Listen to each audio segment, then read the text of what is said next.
Good morning. Joe Justice here, coming to you live on December 8th, 2022. It is Thursday. That just means one more day until Friday, and we'll be able to take a break for the weekend. We are well into the holiday season now. Need to get some Christmas shopping done. I wonder if everybody's out there getting Christmas shopping done or not. I hope so. I hope you're having a great time. I hope you're staying on top of all your goals. Now is a tough time of year because a lot of people are falling off on their goals and having a hard time keeping up because there's so much stuff to do. But you know what?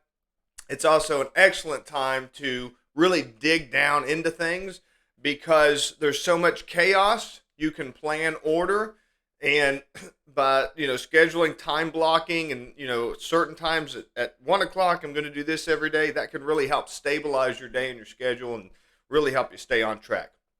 There's one thing, honestly, that I always run into when I'm doing my live streams that I do worry about, and that is the whole idea that I'm kind of preaching, which is not something that I want to do. I really want to be interactive, and I want to hear from you. I don't want to come off like I know everything that I'm talking about and I'm some kind of guru or anything like that. I would love to have interactive conversation, and this is one of those topics today that really leans into that. So I would love to hear back from you guys. Drop me a comment, send me a message, whatever you feel comfortable. Email me, joe@joejustice.org. I would love to hear back from you on this. This is a topic that comes up a lot. Now, I talk to a lot of parents. I work with a lot of parents on fitness and nutrition, and because once you're a parent, things become 10 times harder. It's easier to get to the gym, and it's easier to do things to stay healthy than when you're with kids, because your time frame gets so condensed and you have so much other responsibilities and things to do. And that's a real challenge for parents, dealing with, just the hustle and bustle of life and everything that's involved. Adding on top of that, health and fitness strategies is really, really tough. So I thought I'd talk a little bit about some of the parenting techniques that I've learned over the years. My boys are 9 and 6 years old as of right now. And, especially for younger parents, I've learned a lot of stuff over the years that would probably be helpful, stuff that I wish I knew earlier. I haven't hit those teenage years yet. I know that changes a lot of things, but I do have friends that have teenagers. So I thought I'd share some of the experience that I've had, some of the things that I've learned along the way. First thing, I remember a story of a friend of mine whose kids were teenagers. They were around 14, 15 years old, and he heard them whispering, in their room. They had their friends over, and they were whispering about, they were in their room watching Netflix, and one of them was whispering about, a girl coming out of the shower. Oh, here she comes, here she comes. And he got really upset about it and barged in and, what are you doing? You know better than that. And it really got me to thinking about that, how we get upset with our kids for knowing better or for being raised better or, those types of things. And the thing that always just kind of hits me with that is those types of stories is you just forget what it was like. And I've ran into the exact same thing when I've tried to teach people how to play guitar. So I play guitar, and I've been playing guitar for 20 years. And you try to teach somebody to play guitar. I had a friend of mine, and I tried to teach him how to play guitar. I'd show him how to press down the strings. And, his biggest problem was like, how do I press the string all the way down? And the thing is, I learned how to do that 20 years ago. Like that was it's not like I teach that every single day. So I don't have any memory of that. Like I don't remember how did I learn that. And that's the way we are as parents. You have to remember, you don't remember how you learn things. You learned things so long ago, and they're so ingrained in you. And you were told things, and then you were disciplined and everything else that you don't think about it anymore. You don't think. So you want to get angry at your kids. You know better. You know what you're doing. You know not to do that. Well, they might not. It's just because you told them one time doesn't mean that they know. It didn't actually connect with them. So that's, kind of my the first thing that I would say about disciplining kids is to take a step back. Now, that's not to say let them get away with everything. I don't believe that at all. The other thing that the flip side to that coin is the simple fact that you are your child's first experience with the world. You are your child's first experience with socialized behavior in the world. You are setting them up for success, or you're setting them up for failure. So if you treat them as if they can do whatever they want and get away with it, then they're going to try that with other people, and that will not work out well for them. If they treat you like garbage and you just let them do it, then they're going to treat other people like garbage. And eventually they're going to run into somebody that's not going to put up with it anymore, and that's going to be a bad day. So you don't want to let your kids just get away with everything. You do want to socialize them to, basic cultural norms. You do want to show them what's expected of them, behavior that's expected of them, and so forth. But you also want to take a step back.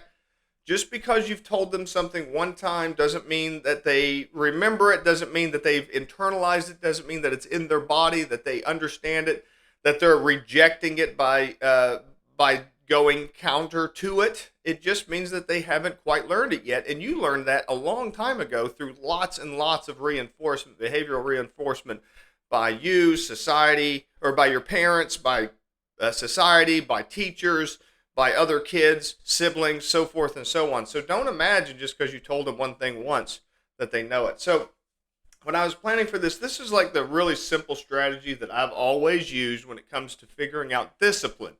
And I looked this up. I read this ages ago when my boys were first born, and I was kind of researching child raising techniques and stuff.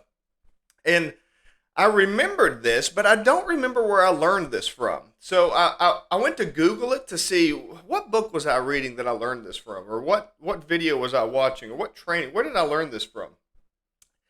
And it was called the 3 C's of discipline.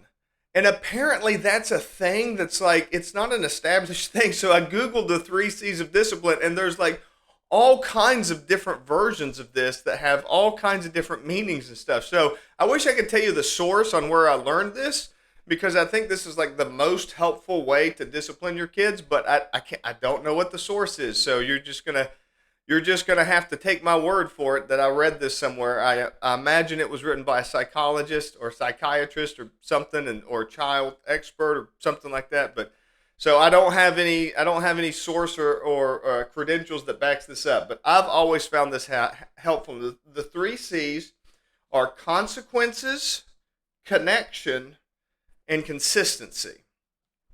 So the idea is when your child does something counterproductive, right? Something you don't want them to do, you want to provide consequences.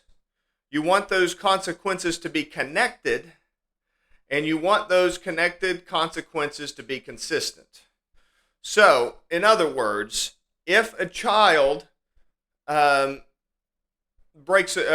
if a child hits another child with a toy, you don't ground them, because that's not connected.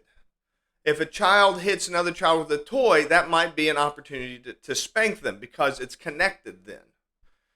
And of course, nothing abusive or anything like that. I don't have any problems with spanking as long as it's done as a disciplinary technique, but it's not beating or anything like that. It's discomfort is really what you're going for, and you don't have to spank. But the thing to remember is that it needs to be connected. If you hurt somebody else, then you need to feel pain, so that you make that connection, and it needs to be consistent. Every time you hit another child, every time you bite, every time, then you're going to feel pain.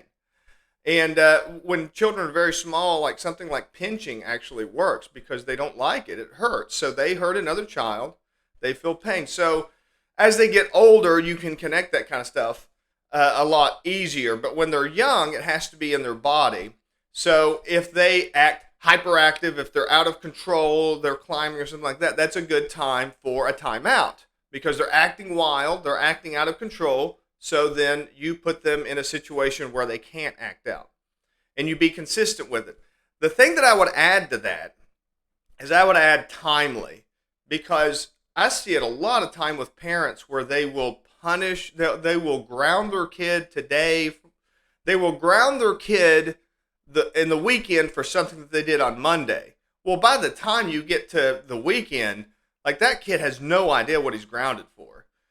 Kids don't think it temporally that way. Most adults don't think temporally that way, so they can't connect. There's no connection between I did this on Monday and now I'm grounded on Saturday. Like that doesn't make any sense to them. So you have to do it immediately. So they're acting out, then you do a timeout, and you do that every time. So then you let them get back, and then you do the timeout again as soon as they start acting out again.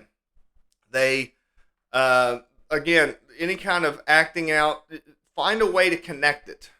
Find a way to connect what their behavior immediately. The two things that really come to mind are physical discomfort, like a spanking. Again, like a small swat kind of a spanking. If they hurt somebody physically, then you make them uncomfortably physically.